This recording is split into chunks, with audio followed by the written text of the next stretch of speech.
Hello everyone, ईवर्धम education में आपका स्वागत है। ईवर्धम एजुकेशन आपका अपना डिजिटल शिक्षा साथी, जिसका मिशन है हर क्लास स्मार्ट क्लास। मैं SK Sharma, physics faculty, physics coach, आपको पढ़ाऊंगा फिजिक्स बिल्कुल बेसिक लेवल से स्टैंडर्ड लेवल तक। फिजिक्स को ना कि थियोरटिकली बल्कि न्यूमेरिकली और प्रैक्टिकली स्ट्रॉन्ग करना बहुत जरूरी होता है, तभी फिजिक्स की हमें क्या होती है, अच्छे से समझ होती है बेटे। ठीक है, तो मैं आज आपको पढ़ाने वाला हूँ क्लास 10 का चैप्टर नंबर 9, जिसका नाम है प्रकाश का परावर्तन एवं अपवर्तन, लाइट रिफ्लेक्शन एंड रिफ्रैक्शन। तो पहले लेक्चर के अंदर हम क्या क्या टॉपिक कवर करने वाले हैं उनको पहले यहाँ देख लेते हैं।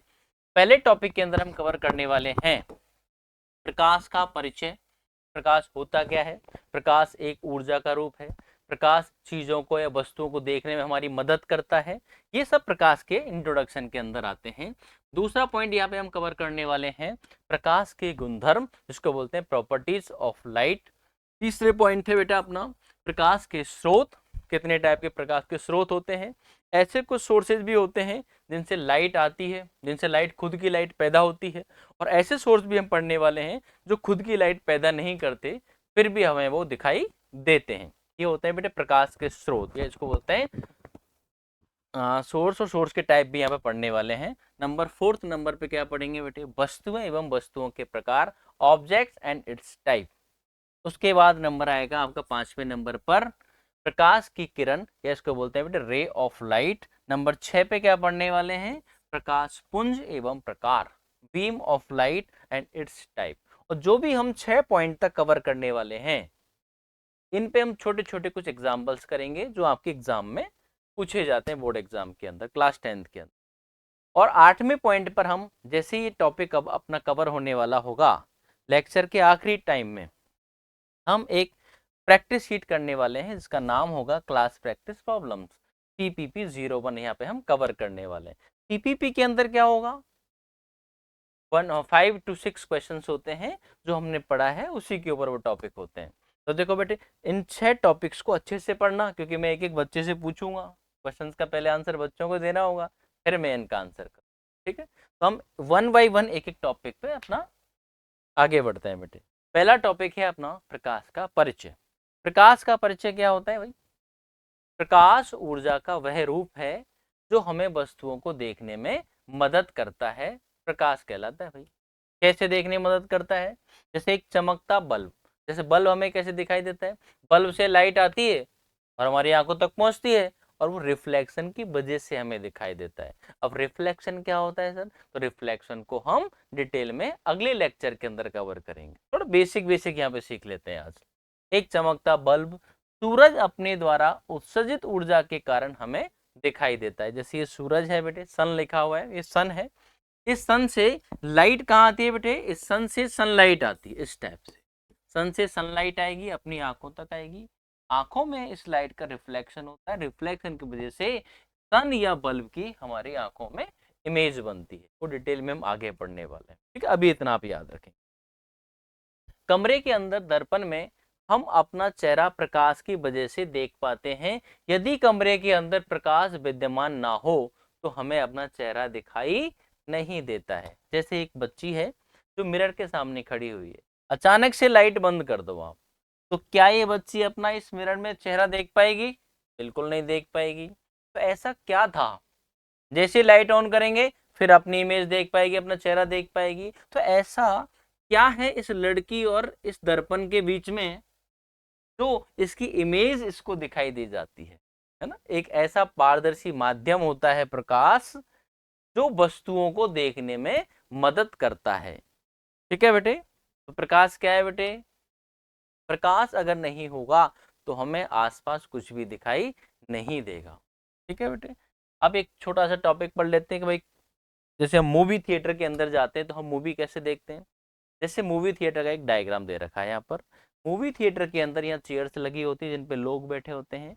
यहाँ सामने एक प्रोजेक्टर लगा होता है। प्रोजेक्टर से लाइट हम क्या करते हैं बेटे? सामने स्क्रीन पर प्रोजेक्ट करते हैं।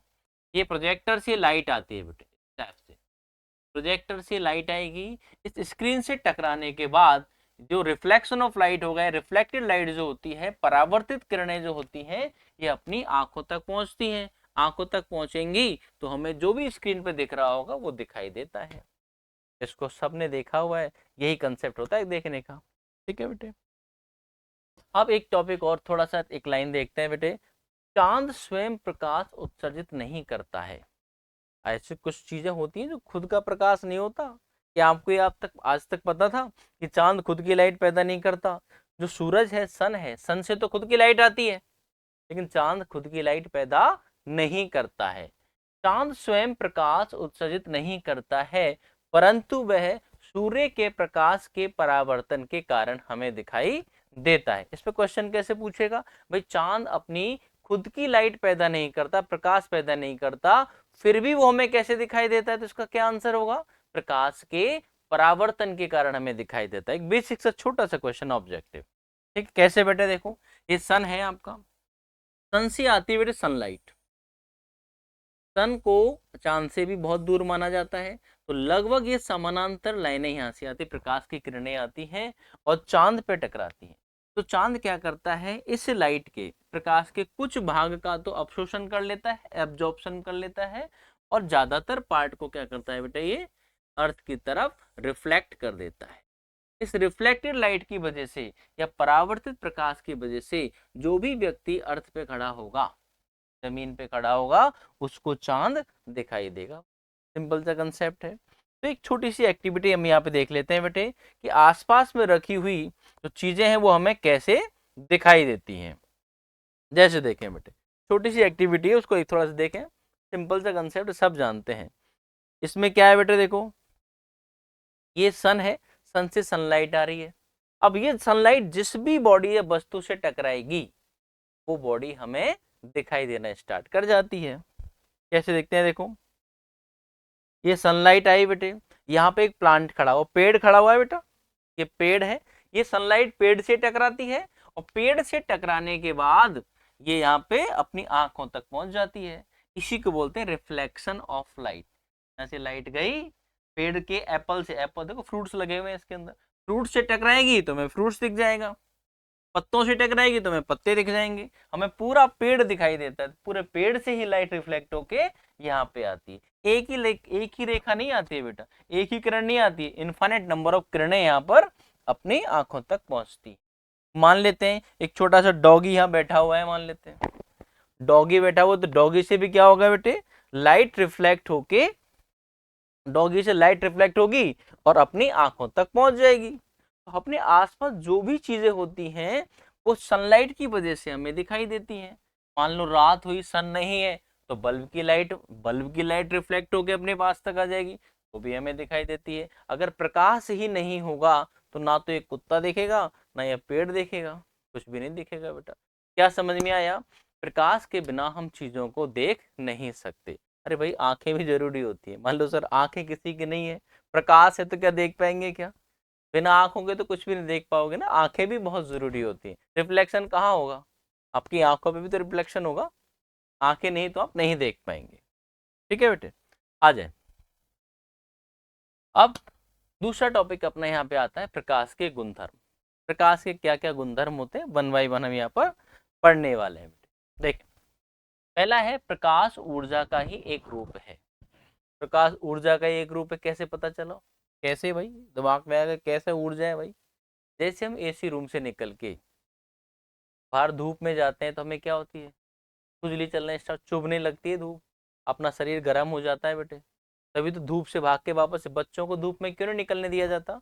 धूप क्या होती है, एक एनर्जी होती है, जिससे अपनी स्किन का जलने का डर रहता है। क्लियर है बेटे? तो प्रकाश ऊर्जा का ही एक रूप है। Light is a form of energy. कैसे? ये एग्जाम्पल अब सबने किया होगा।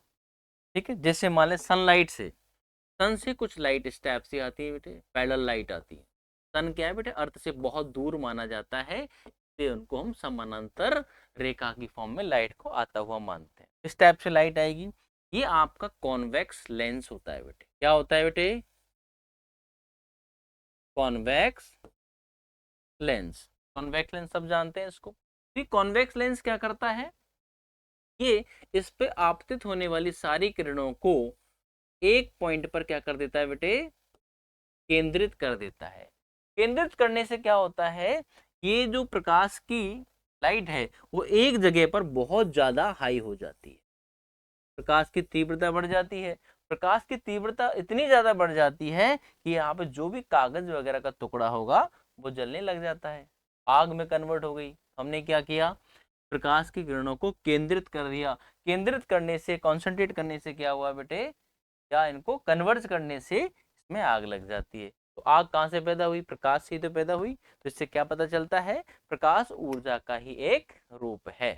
सिंपल सा कंसेप्ट। दूसरा पॉइंट है बेटे, प्रकाश की चाल माध्यम पर निर्भर करती है। बेटा जब तक आप माध्यम चेंज नहीं करेंगे प्रकाश की चाल या वेग में कोई भी परिवर्तन नहीं आता है। जैसे ही आप पानी से, मान लो कांच के अंदर जाते हैं, हवा से पानी के अंदर जाते हैं, तो आपने माध्यम चेंज कर दिया। अब माध्यम चेंज होने की वजह से प्रकाश का वेग या चाल बदल जाती है। प्रकाश की चाल माध्यम पर निर्भर करती है। निर्वात से पानी एवं कांच में जाने पर प्रकाश की चाल घट जाती है। क्यों घट जाती है भाई, थोड़ा ये रिफ्रैक्शन ऑफ लाइट का कंसेप्ट होता है, इसको हम अपवर्तन में के अंदर स्टडी करने वाले हैं, लेकिन फिर भी थोड़ा सा देख लीजिए। मान लो मैं पहले रोड पे दौड़ रहा हूँ, रोड पे दौड़ रहा हूँ तो मेरी स्पीड काफी अच्छी होती है, अचानक से क्या आ जाता है बेटा, पानी आ जाता है, बाढ़ आ जाती है, तो बाढ़ में भाग पाओगे क्या, एक तालाब के अंदर उतना तेजी से भाग पाओगे कि जितना स्पीड से हम सिंपल रोड पे भागते हैं, नहीं भाग सकते। तो क्या होता है बेटे, निर्वात में कोई भी पदार्थ नहीं मिलता, निर्वात में जब कोई भी पदार्थ नहीं पाया जाता तो प्रकाश आसानी से बिना टक्कर किए सीधा निकल जाता है। जैसे मीडियम में प्रकाश जाएगा तो मीडियम के जो कण होते हैं उनसे प्रकाश की क्या होती है बेटे, टक्कर होती है, कॉलिजन होती है। कॉलिजन की वजह से प्रकाश को चलने में दिक्कत होती है बेटा। ठीक है, सिंपल सा कंसेप्ट है। तो अभी इतना याद रखिए, प्रकाश के रास्ते में जब माध्यम चेंज होता है तो उसकी चाल घट या बढ़ सकती है। रेयर, अगर सघन माध्यम से विरल माध्यम में जाती है तो चाल बढ़ती है, और रेयर से या विरल माध्यम से सघन माध्यम में जाते हैं तो चाल आपकी घट जाती है। इसको आगे पढ़ने वाले हैं बेटे। पॉइंट नंबर 3 पे क्या लिखा हुआ है, निर्वात में प्रकाश की चाल अधिकतम होती है, इसकी चाल लगभग 3 इंटू 10⁸ मीटर पर सेकंड होती है। ध्यान रखना बेटा, दुनिया में सबसे ज्यादा जो चाल होती है, स्पीड होती है, वो अपने प्रकाश की ही होती है। और कहाँ पाई जाती है, वो निर्वात में पाई जाती है। ये 1 नंबर का क्वेश्चन है, याद रखेंगे। ठीक है, अगली प्रॉपर्टी हम बात करने वाले हैं, प्रॉपर्टी नंबर 5, एक समान पारदर्शी माध्यम। एक समान पारदर्शी माध्यम क्या होता है भाई, हवा है तो हवा ही रहनी चाहिए, पानी है तो पानी ही रहना चाहिए। तो एक समान माध्यम, पारदर्शी माध्यम जिसको बोलते हैं होमोजेनियस ट्रांसपेरेंट मीडियम। एक समान पारदर्शी माध्यम में प्रकाश सीधी रेखा में गमन करता है। देखो बेटा सिंपल सा जब तक आपका माध्यम नहीं बदलेगा तब तक ही आपका जो प्रकाश है वो सीधी रेखा में गति करेगा। जैसे ही माध्यम को चेंज कर देंगे तो आपका जो प्रकाश है वो सीधी रेखा में गति नहीं करेगा, उसका जो पाथ है वो बदल जाएगा। जैसे एक एक्सपेरिमेंट आपको दे रखा है, एक्टिविटी है जो अपनी फिजिक्स के अंदर है। आपको करना क्या है, एक टेबल लेनी है, टेबल पर आपको 3 कार्डबोर्ड लेने हैं, गत्ते जिनको बोलते हैं। ये है आपका गत्ता नंबर 1, ये है आपका गत्ता नंबर 2, और ये है आपका गत्ता नंबर 3। और इन तीनों में बेस से, मतलब नीचे से सेम हाइट पर, सेम ऊंचाई पर, सेम टाइप के होल कर दीजिए, छेद कर दो बेटा। और यहाँ पे आप खुद खड़े हो जाओ, यहाँ पे आप कैंडल रख दो या टॉर्च रख दो। ठीक है, टॉर्च ज्यादा अच्छी चीज होती है। तो कैंडल से क्या होता है, सारी डायरेक्शंस में, ऑल डायरेक्शंस में यहाँ से लाइट जाती है। तो कुछ लाइट इधर भी जाएंगी बेटा, जैसे ये जा रही है व्हाइट कलर की लाइट, इस कैंडल से, मोमबत्ती से लाइट जाएगी। अब आपने सबको एक सीध में रख रखा है, तो क्या होता है बेटा, यहाँ से लाइट निकलती है, यहाँ से एंट्री करके यहाँ से लाइट सीधी जाएगी, एक ही सीध में सारे छेद हैं इसके अंदर, यहाँ से लाइट जाएगी और आपकी आंखों तक पहुंच जाती है। अब मान लेते हैं इस जगह पर आप मीडियम चेंज कर देते हैं, यहाँ पानी भर देते हैं मान लेते, तो क्या ये रे, प्रकाश की किरण है, इस बॉय के आंख तक पहुंच पाएगी? इस बच्चे की आंखों तक ये लाइट नहीं पहुंच पाएगी, क्योंकि यहाँ से इसका पाथ बदल जाएगा, या तो इधर मुड़ जाएगी या इधर मुड़ जाएगी, लेकिन सीधी नहीं रहेगी। क्या आपको समझ आ गया बेटे? पाथ बदलते ही या इसको बोलते हैं माध्यम बदलते ही ये पाथ चेंज हो सकता है बेटे, ये आपको ध्यान रखना है। मान लेते हैं मैं इसको कार्डबोर्ड को थोड़ा नीचे कर देता हूं तो भी इस बच्चे तक ये लाइट नहीं पहुंचती। इससे क्या पता चलता है कि देखो रास्ते में कुछ भी चेंज मत करो तो लाइट हमेशा एक सीधी रेखा में गमन करती है, गति करती है। समझ आ गया बेटे?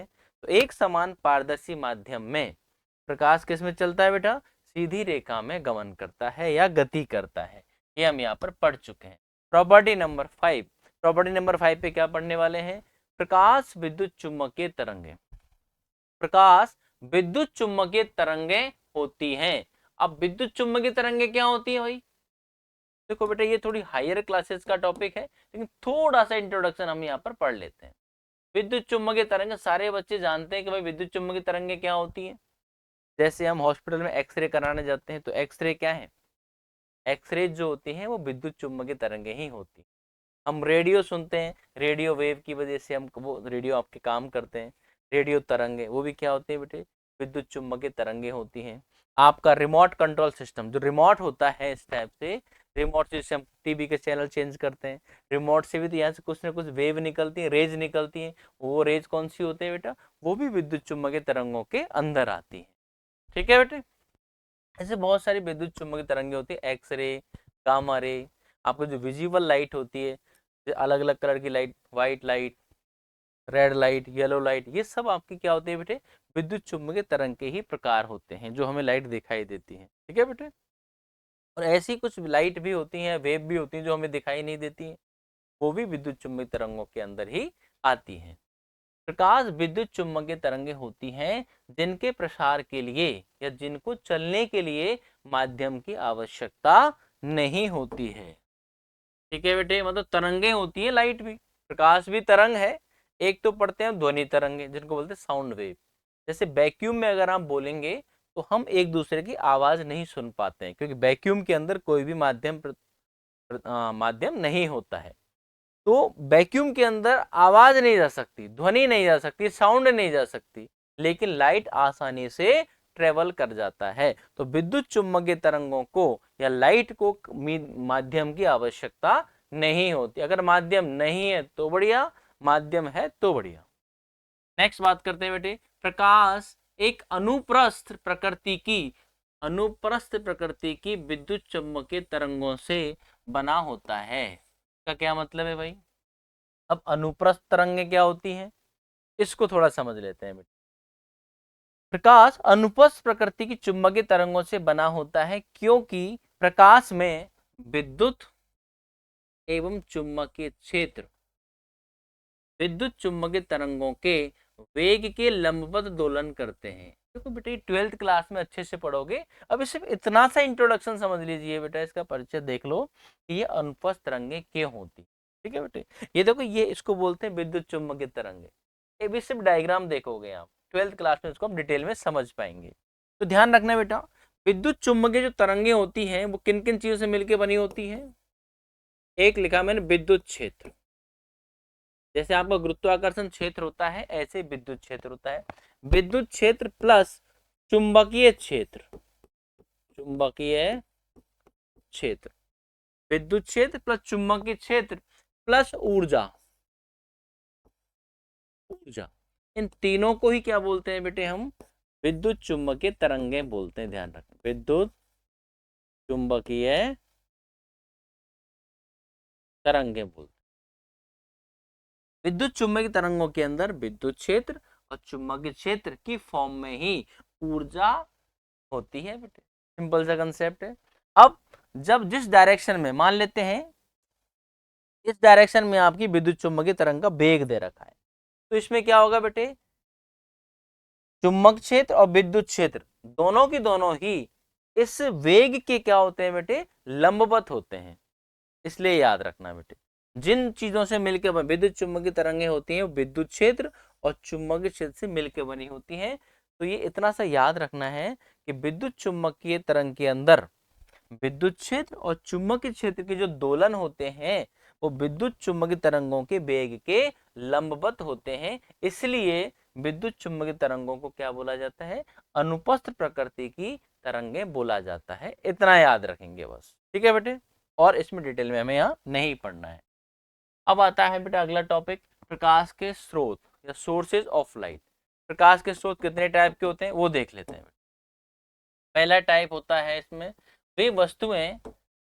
वे वस्तुएं जिनसे प्रकाश उत्सर्जित होता है प्रकाश के स्रोत कहलाते हैं। ठीक है, प्रकाश के कितने टाइप के स्रोत होते हैं बेटे वो देख लेते हैं।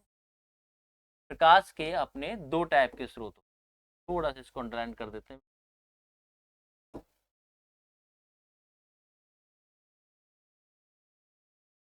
ये वाला देखें, प्रकाश के स्रोत के टाइप हैं।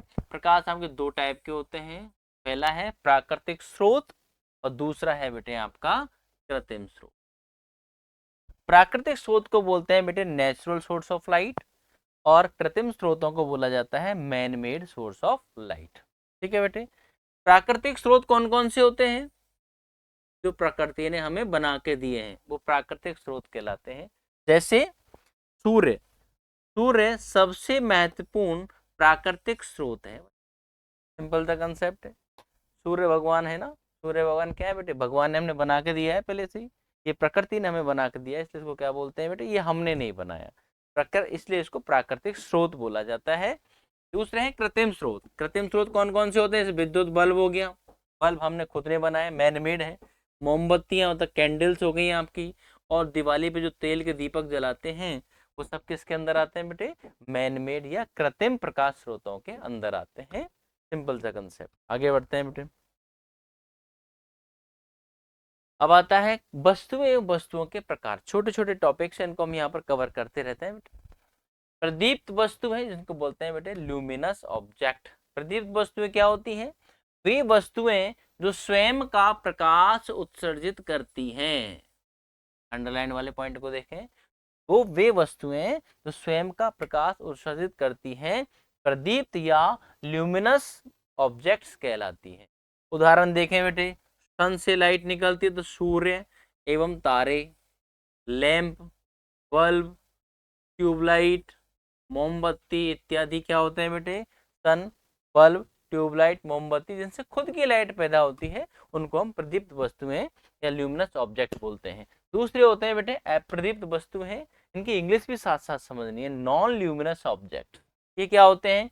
वे वस्तुएं जो स्वयं का प्रकाश उत्सर्जित नहीं करती हैं, अदीप्त वस्तुएं या नॉन ल्यूमिनस ऑब्जेक्ट कहलाते हैं, लेकिन उन पर गिरने वाले प्रकाश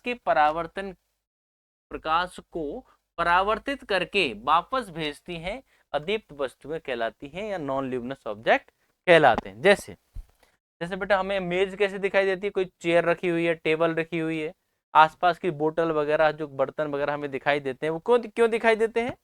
वो खुद की लाइट तो पैदा करते नहीं है। जैसे मैं क्यों दिखाई दे रहा हूँ? मेरी कोई लाइट थोड़ी है, मैं भी non luminous object, non luminous या अदीप्त वस्तुओं के अंदर आता हूँ। जैसे मेज है, कुर्सी, जानवर, पौधे, चंद्रमा भी अपनी खुद की लाइट पैदा नहीं करता, मैंने आपको बताया था। ठीक है बेटे, तो मेज, कुर्सी, जानवर, पौधे, चंद्रमा इत्यादि ये सभी आपके अदीप्त या नॉन ल्यूमिनस ऑब्जेक्ट के अंदर आते हैं। ये प्रकाश के परावर्तन के कारण हमें दिखाई देते हैं। अब बात करते हैं अभेद वस्तुएं या इसको बोलते हैं बेटे ओपेक ऑब्जेक्ट।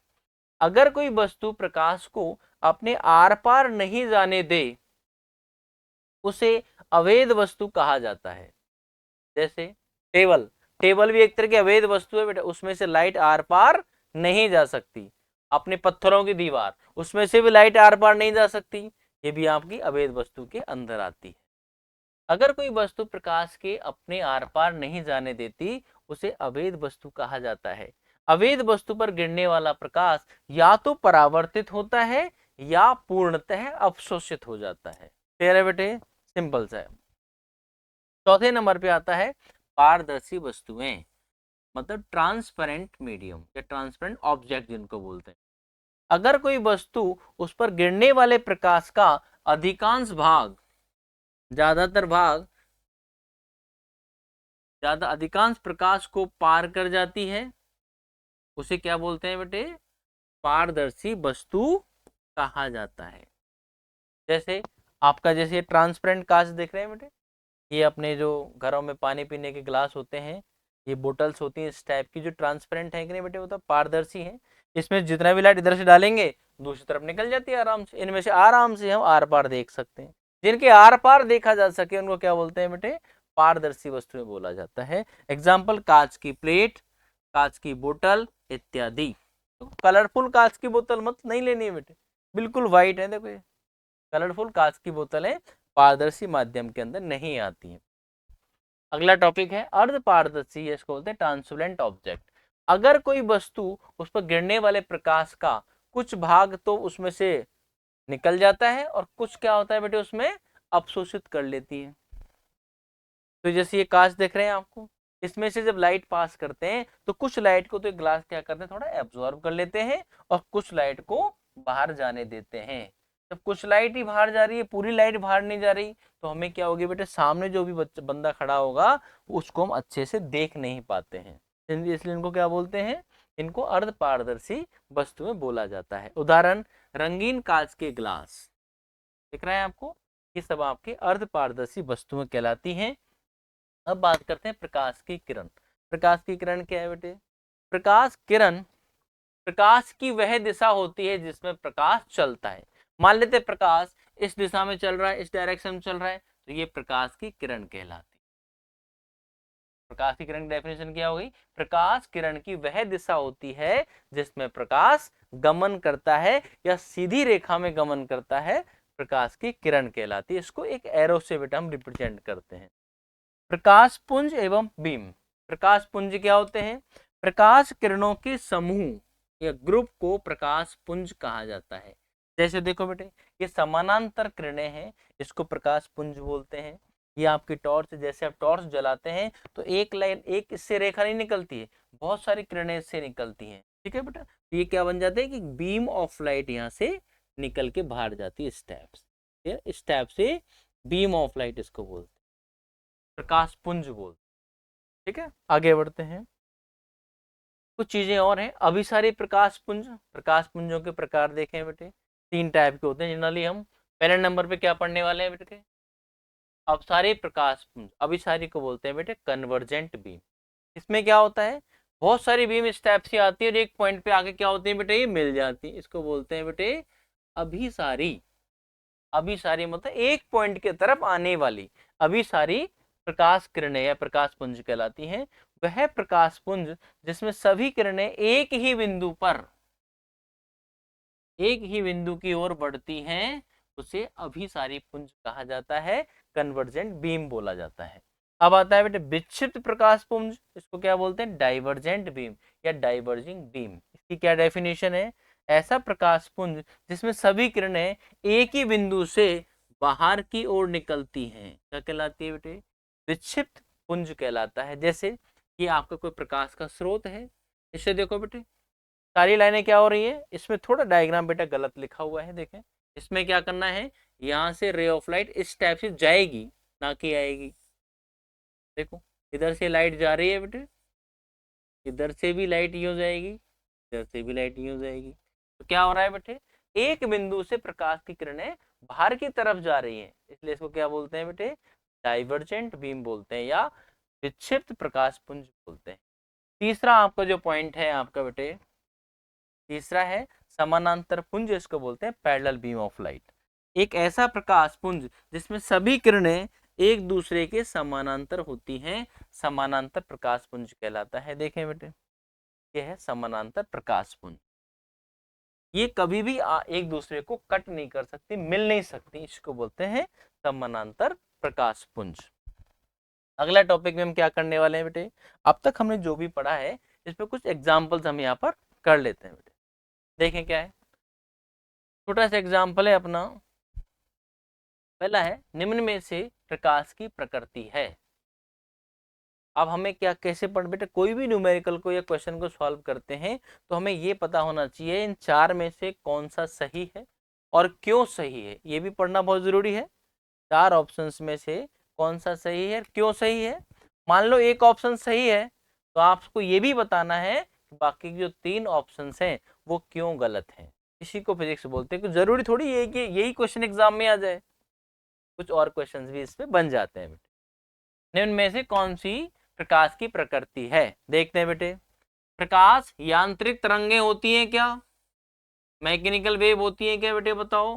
बिल्कुल, मैंने ये नहीं पढ़ाया। प्रकाश यांत्रिक तरंगे नहीं होती हैं। यांत्रिक तरंगे क्या होती हैं बेटे? जैसे आप जिम के अंदर रस्सी को स्टेप से फेंकते हैं, या रस्सी के अंदर रस्सी को पकड़ के स्टेप से कर दो आप, तो रस्सी में होने वाली जो पैदा होने वाली जो वेव होती है, जिगजैग वेव, वो आपकी यांत्रिक तरंगे होती है। पानी के तालाब के अंदर आप पत्थर डाल दो बेटे, तो वहां पे भी क्या होती है बेटे? मैकेनिकल तरंगे बनती है या यांत्रिक तरंगे बनती है। ठीक है, प्रकाश आपका यांत्रिक तरंगे नहीं होता है, ये ध्यान रखना। प्रकाश विद्युत चुम्बकीय तरंगे होती है, बिल्कुल, इस पे तो 2-4 मिनट हमने पढ़ा भी है, तो बिल्कुल ये करेक्ट आपका ऑप्शन है। विद्युत चुम्बकीय तरंगे होती है, हमने बताया था। अनुप्रस्थ अनुप्रस्थ टाइप की क्या होती है बेटे? विद्युत चुम्बकीय तरंग होती है। पारदर्शी, बिल्कुल पारदर्शी तो होता है लेकिन तरल नहीं होता बेटे, तरल वर्ड यहाँ पे गलत है। तो प्रकाश क्या होता है? पारदर्शी माध्यम होता है, ना कि तरल। आगे समझ, तरल वर्ड की वजह से ये ऑप्शन आपका गलत हो गया। उपरोक्त में से कोई नहीं, तो आपका ऑप्शन क्या होगा बेटे? ऑप्शन होगा आपका बी। अगले क्वेश्चन के बारे में बात करते हैं, जो मैंने लिखाया हुआ है पहले ही। निर्वात में प्रकाश की चाल। पहली बात तो बेटे ये ध्यान रखना, निर्वात के अंदर प्रकाश की जो चाल होती है, जिसको बोलते हैं बेटे स्पीड, चाल, इसको स्पीड बोलते हैं बेटे, speed of light, speed of light, वो मैक्सिमम होती है बेटे, ध्यान रखना। अधिकतम होती है किसमें बेटे? वैक्यूम के अंदर अधिकतम होती है। वैक्यूम मतलब आपके निर्वात में प्रकाश की चाल अधिकतम होती है, इससे ज्यादा चाल किसी भी चीज की नहीं होती है। उसकी परफेक्ट मैंने आपको वैल्यू बताई थी, 3 × 10⁸ मीटर पर सेकेंड। सिंपल द क्वेश्चन, इसका आंसर आप आसानी से दे सकते हैं। पीडीएफ को अच्छे से पढ़ेंगे, बुक को अच्छे से पढ़ेंगे तो अच्छे से आसानी से इसका आंसर दे सकते हैं। अगला क्वेश्चन है, निम्न में से गलत कथन चुनिए। कौन सा गलत कथन है भाई? देखें, प्रकाश के गमन के लिए माध्यम की आवश्यकता नहीं होती है। माध्यम की आवश्यकता नहीं होती है, बिल्कुल करेक्ट बात है भाई, नहीं होती है। ये स्टेटमेंट आपका करेक्ट है। तो देखो इधर टिक मारो बेटा, ये बिल्कुल करेक्ट है। प्रकाश की चाल वायु, जल एवं कांच में एक समान होती है। भाई एक समान थोड़ी होती है, जब जब आप प्रकाश का माध्यम बदलेंगे, प्रकाश की चाल भी बदल जाती है। ठीक है, तो ये गलत हो गया बेटे। प्रकाश सीधी रेखा में चलता है, जब तक आप उसका माध्यम नहीं बदलेंगे, एक समान पारदर्शी माध्यम रहेगा, तो प्रकाश सीधी रेखा में ही चलता है। तो ये कथन एकदम परफेक्ट है भाई। ठीक है बेटे। प्रकाश की गति माध्यम की प्रकृति पर निर्भर करती है, बिल्कुल सही बात है। आपके विरल माध्यम के अंदर जो गति है वो धीमी होती है, और तेज होती है। सघन माध्यम में गति तेज धीमी होती है, और विरल माध्यम में प्रकाश की गति तेज हो जाती है। प्रकाश की गति माध्यम की प्रकृति पर निर्भर करती है, बिल्कुल ये भी सही है। तो आपसे क्या पूछा गया था? आपसे गलत कथन पूछा गया था, तो गलत कौन सा है बेटा? इसमें पीछे टिक मारा करो जब इस टाइप से क्वेश्चन आते हैं। तो गलत आपका बी ऑप्शन है भाई। प्रकाश की चाल वायु, जल व कांच में एक समान होती है, ये गलत बात है, सब में अलग अलग होती है। ठीक है बेटे। अब हम एक छोटा सा टॉपिक कुछ क्लास अपनी दे रखी है, सीपीपी, क्लास प्रैक्टिस प्रॉब्लम जिसको हम बोलते हैं। 2-3 क्वेश्चन इसके अंदर भी हम कर लेते हैं, एक सीक्वेंस आपको मिलेगा देखने को। निम्न में से कौन कौन से कथन सत्य हैं, कौन से कथन सही हैं, ये बताना है। पहला है, प्रकाश को चलने के लिए भौतिक माध्यम की आवश्यकता नहीं होती है। भौतिक माध्यम फिजिकल मीडियम, पानी, पत्थर, ग्लास, हवा, ये सब भौतिक माध्यम होते हैं बेटे आपके। आवश्यकता नहीं होती है, बिल्कुल करेक्ट है भाई। ठीक है बेटे, बिल्कुल करेक्ट है। माध्यम की आवश्यकता नहीं है, माध्यम हो तो भी सही, माध्यम ना हो तो भी सही। प्रकाश एक गैर यांत्रिक तरंगे है। गैर यांत्रिक तरंगे क्या होती है? नॉन मैकेनिकल वेव, बिल्कुल सही है बेटे, ये भी एकदम परफेक्ट है। क्योंकि प्रकाश क्या होता है? विद्युत चुम्बकीय तरंगे होती है बेटे, यांत्रिक तरंगे नहीं होती, तो गैर यांत्रिक होती है, बिल्कुल सही बात है। प्रकाश में कणीय स्वभाव होता है। प्रकाश में कणीय स्वभाव होता है। बिल्कुल सही है बेटे, ध्यान रखना बेटा, आपकी जो लाइट होती है ना, प्रकाश, प्रकाश के पास ड्वेल नेचर पाया जाता है, द्वैत व्यवहार, द्वैत प्रकृति पाई जाती है। प्रकाश एक कण की तरह भी व्यवहार करता है और प्रकाश एक वेव या तरंग की तरह भी व्यवहार करता है, क्योंकि क्लास 12 के अंदर आपको समझ में आएगा। अभी थोड़ा सा आपके सिलेबस से बाहर की चीज है, थोड़ा थोड़ा इंट्रोडक्शन हम यहाँ पर देंगे, ठीक है बेटे। प्रकाश में कणीय स्वभाव होता है, इसको पार्टिकल नेचर बोलते हैं। क्या होता है? प्रकाश में तरंग स्वभाव होता है, बिल्कुल ये बात भी सही है। प्रकाश का द्वैत प्रकार, द्वैत बिहेवियर होता है, द्वैत प्रकृति होती है। प्रकाश कणीय स्वभाव भी दिखाता है और प्रकाश तरंग प्रकृति भी आपको दिखाई देता है। जैसे आपने शक्तिमान देखा होगा, शक्तिमान जब किसी को बचाना होता है तो एक अलग घूम के निकल के चला जाता है, एक अलग ही रूप में आ जाता है, शक्तिमान के कॉस्ट्यूम में आ जाता है। जैसे ही घर पे उसको रोटियां बनानी होती हैं तो नॉर्मल इंसान बन के आ जाता है। जैसे शक्तिमान, वो एक इंसान के दो रूप हैं, एक तो गंगाधर और एक शक्तिमान। ऐसे ही लाइट के भी दो रूप होते हैं बेटे, द्वैत प्रकृति होती है, ड्वेल नेचर होती है। एक होती है कणीय प्रकृति और दूसरी होती है बेटे आपकी तरंग प्रकृति। ठीक है, ये आपको याद रखना है। प्रकाश में तरंग प्रभाव भी होता है। तो बेटा ये तो सारे सही है, तो ऑप्शन होगा बेटा सभी सही है, ये आपका आंसर है। अगला टॉपिक क्वेश्चन है बेटे, निम्न में से कौन सी परिघटना प्रकाश की कणीय प्रकृति को प्रदर्शित करती है? यहाँ लिखा हुआ है कि भाई कैसी कौन कौन सी घटनाएं हैं जो प्रकाश की कणीय प्रकृति को प्रदर्शित करती हैं। इस टॉपिक को थोड़ा सा पढ़ लेते हैं बेटे, देखो ध्यान रखना बेटे। प्रकाश की प्रकृति, ध्यान रखना, देख रहा हूँ बेटे, प्रकाश की प्रकृति, प्रकाश की दो प्रकृति होती है बेटे। एक तो होता है कणीय प्रकृति, कणीय प्रकृति, कणीय प्रकृति होती है, और दूसरी होती है बेटे तरंग प्रकृति, तरंग प्रकृति। ठीक है बेटे, कणीय प्रकृति, दूसरी होती है आपकी तरंग प्रकृति। इसको बोलते हैं बेटे पार्टिकल नेचर, पार्टिकल नेचर। और ये होती है बेटे वेव नेचर, वेव नेचर।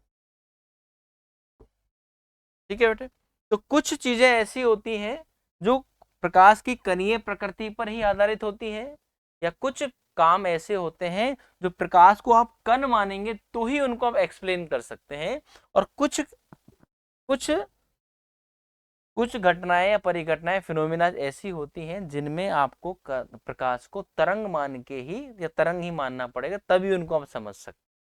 तो देखें बेटे, कुछ चीजें मैं थोड़ा सा एक्स्ट्रा यहाँ पे लिख देता हूँ बेटे आपको। प्रकाश एक होती है आपकी लाइट की, थोड़ा इंग्लिश में यूज कर लेते हैं, लाइट, लाइट को बोलते हैं बेटे प्रकाश। प्रकाश की क्या होती है बेटे? ड्वेल नेचर होती है। एक होती है आपकी कणीय प्रकृति, कणीय प्रकृति को बोलते हैं पार्टिकल नेचर, पार्टिकल नेचर। और दूसरी होती है बेटे आपकी तरंग प्रकृति, तरंग प्रकृति को बोलते हैं बेटे वेव नेचर, वेव नेचर। अब कुछ फिनोमिनाज ऐसी होती हैं बेटे जो प्रकाश की कणीय प्रकृति पर आधारित होती हैं, और कुछ ऐसी होती हैं जो तरंग, प्रकाश की तरंग प्रकृति पर आधारित होती है। इनके कुछ एग्जाम्पल्स आप याद कर लेंगे बेटे। पहला एग्जाम्पल होता है प्रकाश का परावर्तन, प्रकाश का परावर्तन, वर्तन। दूसरा होता है प्रकाश का अपवर्तन, आगे पढ़ने वाले सब कुछ, अपवर्तन, प्रकाश का अपवर्तन। तीसरा होता है बेटे सीधी रेखा में गमन, प्रकाश का सरल रेखा में, रेखा में गमन या गति, एक ही बात, प्रकाश की सरल रेखा में गति भी इसको हम बोल सकते। नंबर चौथा होता है बेटा प्रकाश विद्युत प्रभाव। ये सब आगे के क्लासेस में आप पढ़ने वाले हैं, सब यहाँ पर नाम याद रखेंगे। प्रकाश विद्युत प्रभाव, प्रकाश विद्युत प्रभाव जिसको बोलते हैं बेटे फोटो इलेक्ट्रिक इफेक्ट। नंबर 5 पे और भी आते हैं होने को, तो इसके अंदर प्रकाश विद्युत प्रभाव है dispersion of light, dispersion of light, और भी होते हैं डिस्पर्जन,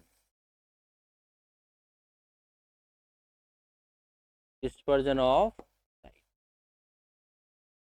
इसका हिंदी में आपको बता दूंगा बेटा। कुछ प्रभाव ऐसे भी होते हैं जो हम सिर्फ कणीय व्यवहार के अंदर पढ़ते हैं।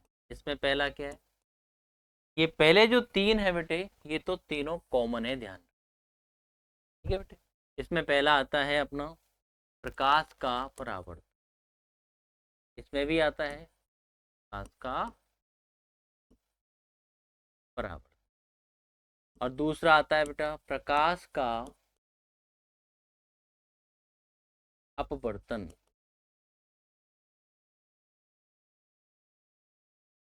तीसरा आता है प्रकाश की सरल रेखा में गति,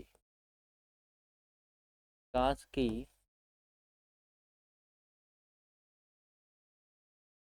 सरल रेखा में गति। ये सब प्रकाश की फिनोमिनाज होती है बेटा, परिघटनाएं होती है सरल रेखा में गति। तो बेटा ध्यान रखना, ये जो तीन चीज हैं, तीन फिनोमिना है, ये दोनों पार्ट्स में कॉमन होती है, ठीक है। नंबर चौथे नंबर पे हम लिखने वाले हैं बेटे व्यतीकरण। क्या लिखने वाले हैं बेटे, व्यतीकरण। ये आप 12th क्लास के अंदर पढ़ेंगे व्यतीकरण, जिसको बोलते हैं इंटरफेरेंस ऑफ लाइट। नंबर 5 पे आता है बेटे आपका विवर्तन। अगले लेक्चर के अंदर इन सब चीजों थोड़ा थोड़ा इनका इंट्रोडक्शन लेंगे बेटा, विवर्तन। और नंबर 6 पे आता है बेटा प्रकाश का ध्रुवन, प्रकाश का ध्रुवन, ध्रुवन, ये प्रकाश का ध्रुवन जिसको बोलते हैं पोलराइजेशन ऑफ लाइट। ये आपको याद रखनी है। कैसे याद करना है ये समझ लो बेटे। ये तीन फिनोमिना तो बेटे कॉमन होती हैं, जिनको कणीय प्रकृति से, पार्टिकल नेचर से भी आप एक्सप्लेन कर सकते हैं। प्रकाश का परावर्तन, अपवर्तन और सरल रेखीय गति, तीनों को आप किसी भी माध्यम से या कणीय प्रकृति लो या तरंग प्रकृति लो, दोनों से हम इसको समझा सकते हैं। लेकिन ये तीन परिघटनाएं ऐसी होती हैं जिनको केवल और केवल जब आप तरंग को, मतलब लाइट को तरंग मानेंगे, तभी इनको आप समझ पाएंगे, जो कि क्लास 12th का पार्ट है। थोड़ा थोड़ा इंट्रोडक्शन आपके एनसीईआरटी में भी लिखा हुआ है, तो हम अगले लेक्चर में थोड़ा सा इनके बारे में स्टडी कर लेंगे, ठीक है। तो इस क्वेश्चन का आंसर देते हैं, निम्न में से कौन सी परिघटना कणीय प्रकृति को प्रदर्शित करती है। अभी याद रखना है, प्रकाश विद्युत प्रभाव बिल्कुल करेक्ट आंसर है। व्यतीकरण बेटे देखो ये नहीं है, क्योंकि ये आपने अपनी क्लास में ही नहीं है, 10th क्लास के अंदर है ही नहीं, तो ये हम कणीय प्रकृति के अंदर स्टडी करते ही नहीं है बेटे। प्रकाश का विवर्तन भी इसमें आता है, तरंग प्रभाव के अंदर आता है।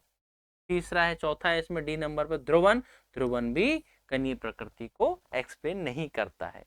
तो हम 10th क्लास के अंदर सिर्फ और सिर्फ प्रकाश की कणीय प्रकृति का ही अध्ययन करते हैं, उसमें भी प्रकाश विद्युत प्रभाव की स्टडी भी नहीं करते हैं क्लास 10th के अंदर। क्लास 12th के अंदर पढ़ोगे इसको बेटा, ठीक है। तो यहाँ कौन कौन सी पढ़ते हैं 10th क्लास में, आप केवल और केवल प्रकाश का परावर्तन, अपवर्तन और सरल रेखीय गति के बारे में ही स्टडी करेंगे। छोटा सा पोर्शन आपके यहाँ पे दिया हुआ है। एक छोटा सा क्वेश्चन और देख लेते हैं। जब प्रकाश एक माध्यम से दूसरे माध्यम में गति करता है, तो निम्न में से कौन कौन सी भौतिक राशि अपरिवर्तित रहती है। देखो बेटा, जब एक माध्यम से दूसरे माध्यम में लाइट जाता है तो माध्यम का वेग बदल जाता है, या तो वो फास्ट हो जाएगी उसकी गति, या उसकी गति स्लो हो जाएगी। तो बेटा ध्यान रखना, प्रकाश की तरंगदैर्घ्य ये हमेशा ध्यान रखना बेटे, जब एक माध्यम से दूसरे माध्यम, मान लो rarer medium, rarer medium, rarer medium को बोलते हैं बेटे विरल माध्यम, विरल माध्यम। विरल माध्यम से आप किधर जा रहा है लाइट आपका बेटे, डेंसर मीडियम में जा रहा है, डेंसर, डेंसर मीडियम को बोलते हैं बेटे सघन माध्यम, सघन माध्यम। जैसे लाइट विरल माध्यम से सघन माध्यम में जाता है तो बेटा ध्यान रखना उसकी क्या क्या चीज घट जाती है बेटे, उसकी एक तो चाल घट जाती है, चाल घट जाएगी,